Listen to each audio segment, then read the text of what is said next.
Hello everyone, सभी का स्वागत है। सभी को जोहार। और बड़ी संख्या में राज्य में हुई नियुक्ति सत्यानंद भोक्ता ने ये स्टेटमेंट दिया है। इन्होंने लिखा है कि श्रम नियोजन मंत्री सत्यानंद भोक्ता ने कहा कि बीते 3.5 वर्षों में जितनी नियुक्तियां हुई वह स्वर्ण अक्षरों में लिखा जाएगा, क्योंकि सिर्फ सरकारी ही नहीं, गैर सरकारी स्तर पर भी बड़ी संख्या में नियुक्तियां हुई। हम लोगों की सरकार सिर्फ वायदा करने में ही नहीं बल्कि उसके धरातल पर लाने में विश्वास रखती है। और मैं इसका थोड़ा यहाँ पे पोस्टमार्टम करना चाहूँगा।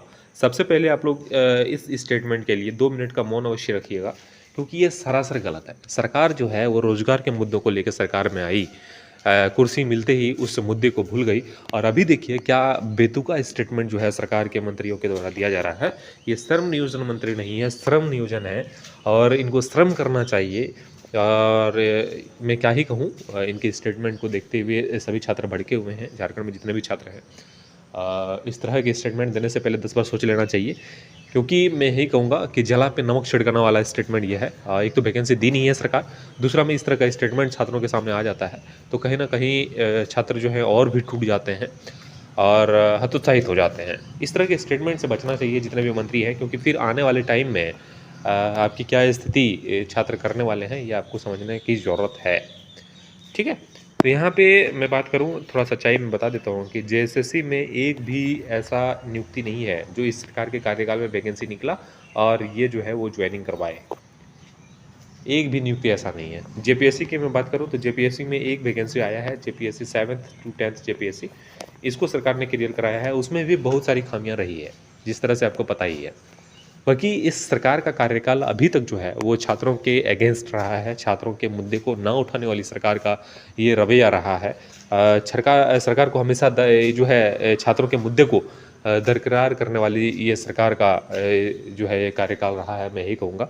बाकी आने वाले 1 साल और बचे हुए हैं, मैं यही कहूँगा, क्योंकि 2024 के मिड में इलेक्शन आपके हो जाने हैं। इस बीच में सरकार क्या कर सकती है, इस स्टेटमेंट को देख के आप अंदाज लगा सकते हैं। इस स्टेटमेंट को देखने के बाद नहीं लगता है कि सरकार कुछ नियुक्ति प्रक्रिया में और भी कुछ विशेष करने का प्रयास करेगी, क्योंकि इसके मन में कुछ अलग घर कर गया है। और घर ये कर गया है कि इनको स्वर्ण अक्षरों में इसके कार्यकाल को लिखा जाना है, ऐसा इनका मानना है। जबकि आपका क्या मानना है आप कमेंट करके मुझे अवश्य बताइएगा कि आप क्या सोचते हैं इनके कार्यकाल को। हम लोग जो वैसे यूट्यूब शिक्षकों का बस यही कहना है कि अगर छात्रों के लिए कुछ कार्य नहीं किया जा रहा है तो वो सरकार अच्छी नहीं हो सकती है, कभी नहीं अच्छी हो सकती है। मैं मानता हूँ कि सरकार अन्य कार्यों में अगर बेहतर की होगी तो उसकी जानकारी मुझे है भी नहीं और मैं रखना भी नहीं चाहता, क्योंकि मैं हमेशा छात्रों के मुद्दे को उठाता आया हूँ। और छात्र अगर परेशान है तो सरकार अच्छा काम नहीं कर रही है, मेरा यही मानना है। बाकी आप लोग क्या जानते हैं, क्या आपको इस सरकार के बारे में पता है, आप अवश्य मुझे बताइएगा। लेकिन ये स्टेटमेंट कहीं से भी शुभ नहीं है और ये छात्रों के लिए काफ़ी दुखद होगा। मैंने कहा कि जला पे नमक छिड़कने वाला स्टेटमेंट ये है। और सरकार को अभी भी चाहिए कि कुछ वैकेंसियाँ जेएसएससी की ओर से निकाला जाए, ताकि सबकी नज़र में आए। वरना इलेक्शन है, मैं यही कहूँगा कि सरकार काफ़ी पीछे चली जाएगी इस तरह के मामले और इस तरह के गलतफहमी में रहने के कारण। बाकी आप लोग समझदार हैं, सरकार के महानुभाव भी समझदार हैं, समझते होंगे, क्योंकि जानबूझ के ऐसी गलती करना ये कहीं से भी सही नहीं है। और स्टेट के मंत्री होने के नाते उनको सबका ध्यान रखना चाहिए। इतना ही कहना चाहूँगा। बाकी इस चैनल पर अगर नहीं है तो चैनल को सब्सक्राइब करके बेल आइकन को दबा लीजिएगा और इंतज़ार करें, वैकेंसीज कुछ आने की संभावना है।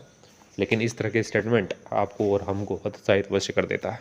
आप सभी का शुक्रिया, धन्यवाद।